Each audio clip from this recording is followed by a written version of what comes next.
Released April 21st, 2023 by developer Dambuster Studios and publisher Deep Silver on PC, Xbox Series, PS5, Xbox One, and PS4. Dead Island 2 is the highly anticipated sequel to 2011's Dead Island, a sequel most thought would have been stuck in development purgatory indefinitely. I can't honestly say I was one of those waiting with bated breath for this to come out though, as I wasn't a fan of the first, so I didn't care much for the announced sequel. But if I were a fan, I would have to say, here in 2023, over a decade later, Dead Island 2 was worth the wait. With a feel of, let's say, a Dead Rising 3 and a Dying Light fusion, Dead Island 2 is one really solid entry in the oversaturated zombie undead infected genre.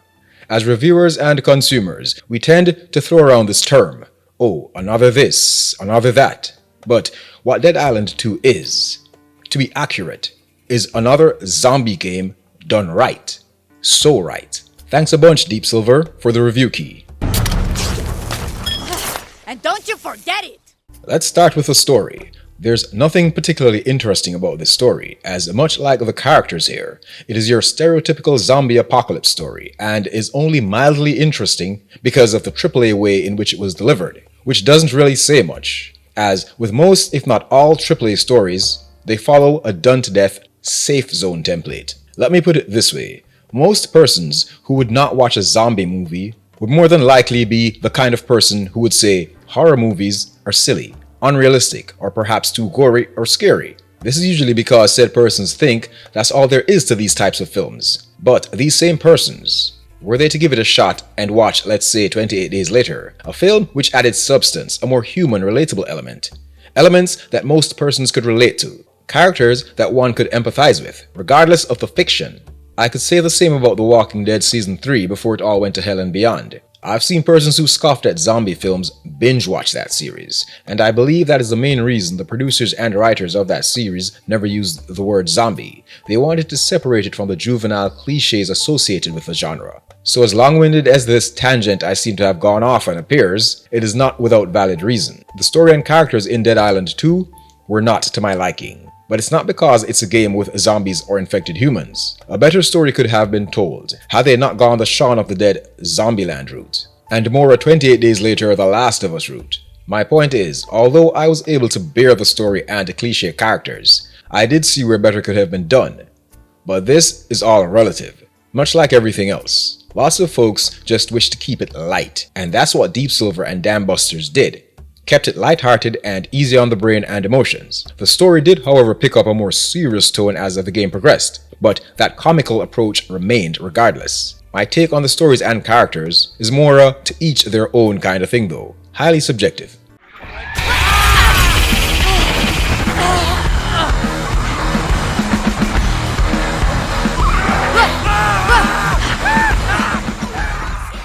The visuals, absolutely beautiful. The environments were lovely, bright, lush, bursting with color, which helped complement the light-hearted approach the devs went for. Even the night stages looked great. The characters were well designed, with incredible detail paid to facial expressions and lip syncing. The particle effects, especially in the dark, just kept my vibrations high and my senses constantly stimulated and engaged.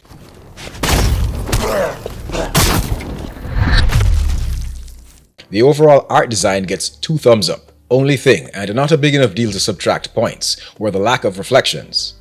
I'm not certain why, but apparently reflections are a big deal in game development. We've seen it done in this and past generations, flat and VR, but for some reason, even in AAA games, devs seem to shy away from it. Not sure what that's about.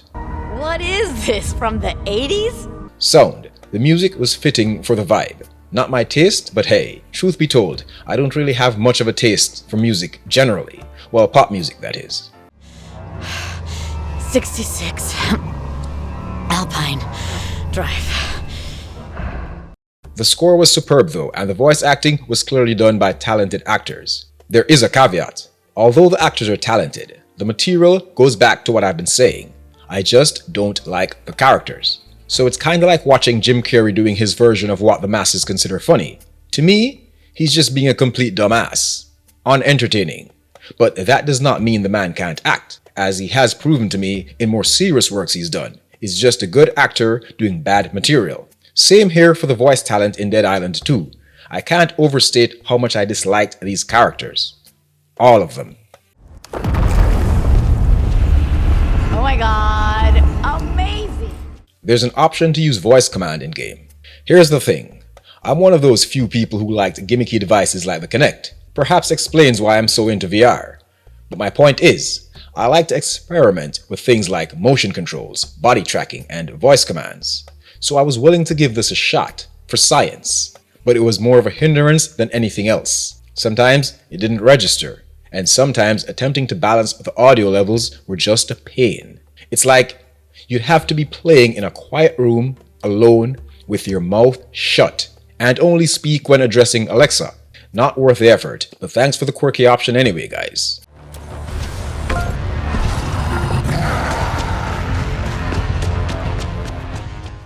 Let's talk gameplay. Let me just come right out and say it.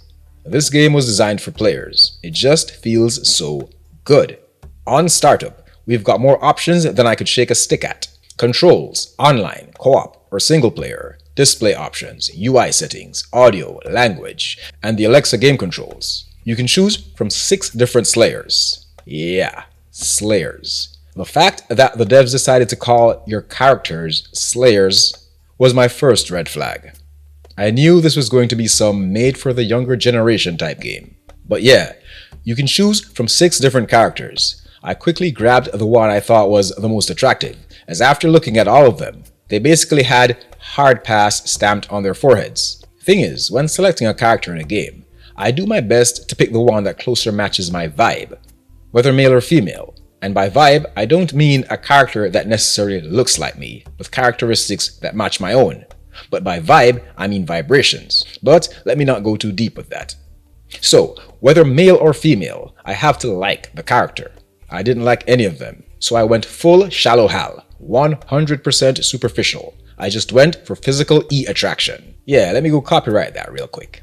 Each slayer has their attributes: toughness, stamina, health recovery, critical damage, agility, peak health, and resilience. But none of that mattered to me. Call me naive, but I simply put my faith in the devs to not make a game where some characters would be complete duds. To make a game that regardless of who I picked, I could still beat this game with proper application of skills and gameplay technique. Yeah, I'm unstoppable. In the beginning, things felt a bit rough. Even with a pretty good and intuitive on-the-go tutorial, I felt frustrated as my character was getting her backside handed to her over and over by the lowliest of opposition, with weak moves and melee weapons that broke way too soon.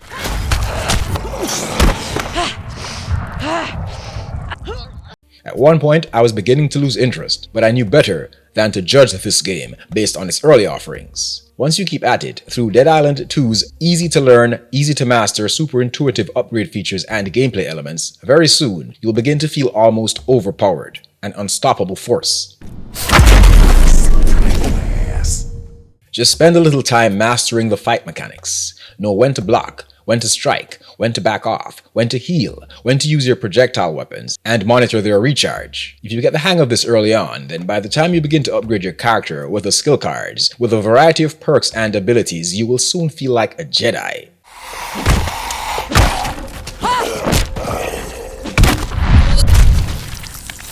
You have perks which allow you to regain health or set off a small explosion after a well-executed block or the use of a health pack. Perks that give you a temporary damage buff simply by using a jump kick or slide attack. The list goes on.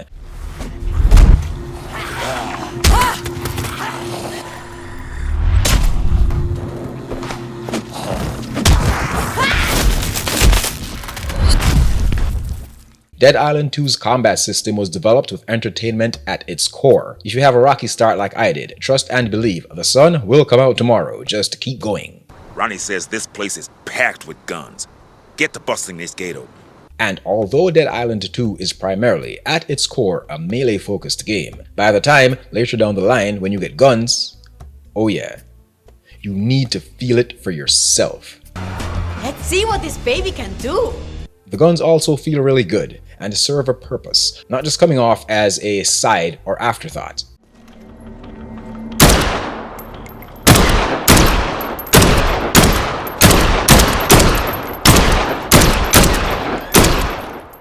Dead Island 2 was created to keep us interested and highly engaged. It's the kind of game I did not want to stop playing. As most who follow my work know, I've become a full VR advocate, and while playing most flat games, all I can find myself thinking is, this will be better in VR, or when will this end so I can return to a VR headset? But not here. Although Dead Island 2 would be great properly ported to VR, this flat version, for now, was all I needed.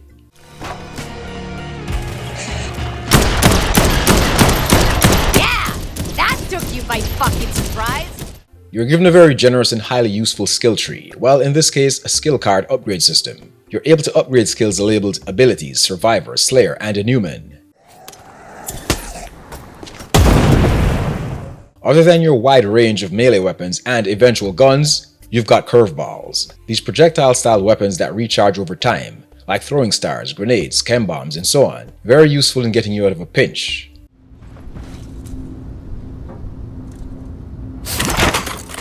There's also a workbench, where you can not only repair and upgrade your weapons, but you can also craft helpful items, like medkits. The upgrades and customization of each weapon, which by the way is where I got that Dead Rising vibe from, is seemingly limitless. The weapons you can craft, combos you can make, while not necessarily as deep and customizable as games like Dead Rising, and even Requisition, really go a far way.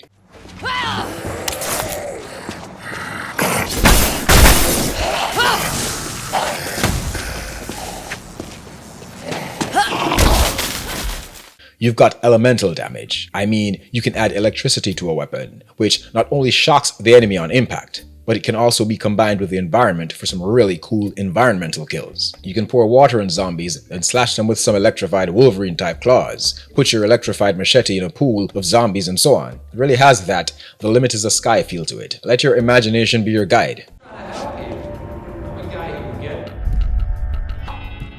There's a hub or safe area of sorts where you can buy things from a trader along with a workbench, but the workbenches are also all over the map, along with storage crates in case your inventory becomes too full. You don't have to worry about finding your way back to said safe area.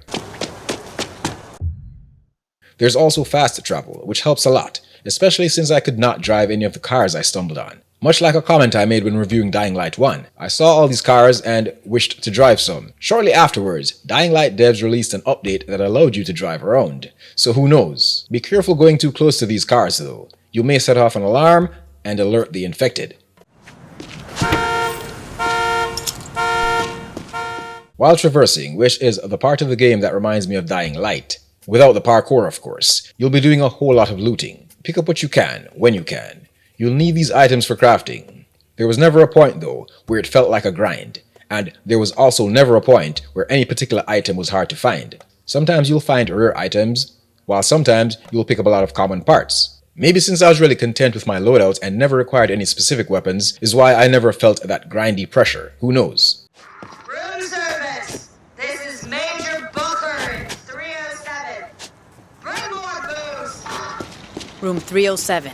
Gotta find her if I want to make contact. You've got your main quest objectives, which never feel like a chore. Where to go is mostly very clear, with objective markers, and what to do is clearly spelled out. My character is always giving me hints. I like this. Definitely smashing these.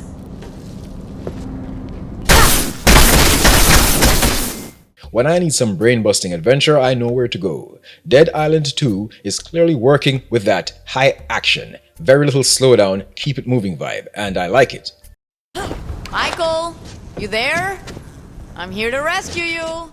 There's side quests, if you're into that. But two things, regardless of how much I'm into a game, my time spent with each game has to be handled in a work smarter, not harder kind of way. I have to knock these games out as quickly but efficiently as I can. So I have no time or interest in side quests, whether it be for recreation or this video game journalism hustle. I'm never into them. I just want to stick to the main path until those end credits roll. Listen, if I get the gate, can you search the front? You find that girl, you bring her around back, and we'll straighten this thing out. Where combat is concerned, this follows the aforementioned vibe. While not like Arkham games technically, Dead Island 2 still has that feel. That feeling in a game where combat feels so smooth, when you get knocked on your butt, it's your own damn fault. There's never a time where I could have said, with a shred of fairness, that the fighting mechanics were flawed. Yeah, not perfect, but nothing is. The melee combat was really smooth, real responsive and intuitive. It allowed you to keep going without ever feeling frustrated, at least not for long. I'm not saying I didn't die, But failure in Dead Island 2 was always as it should be, a lesson, not punishment.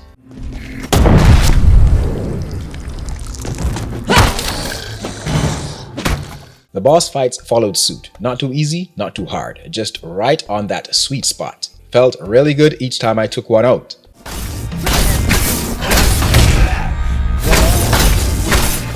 That's what you get for hogging all the cake. I've said it multiple times in this review, Dead Island 2 was designed to keep you going till the end, never a rage quit moment. No, other than my utter disdain for the dialogue and characters.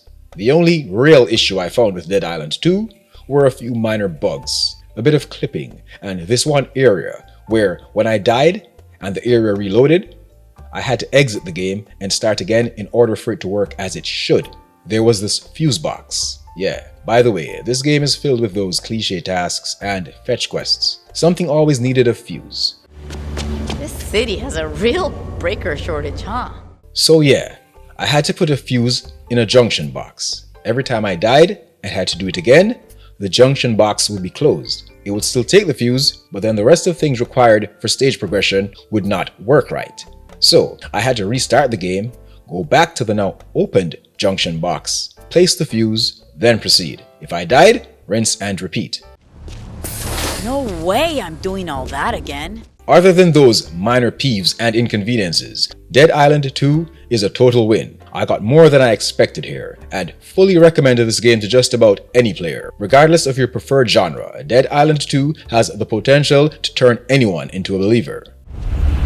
Oh my god, amazing! Thank you for watching. If you like my content, feel free to like, share, comment, subscribe, and hit that notification bell. But let's say I found a way to piss you off with this one though. Then hey, we all know where to find those hate buttons, don't we? Dislike, unsub, leave a strongly worded diatribe expressing your displeasure, a 200-word essay if necessary. Either way, I won't hold it against you. Our game is never over. No fucking shit.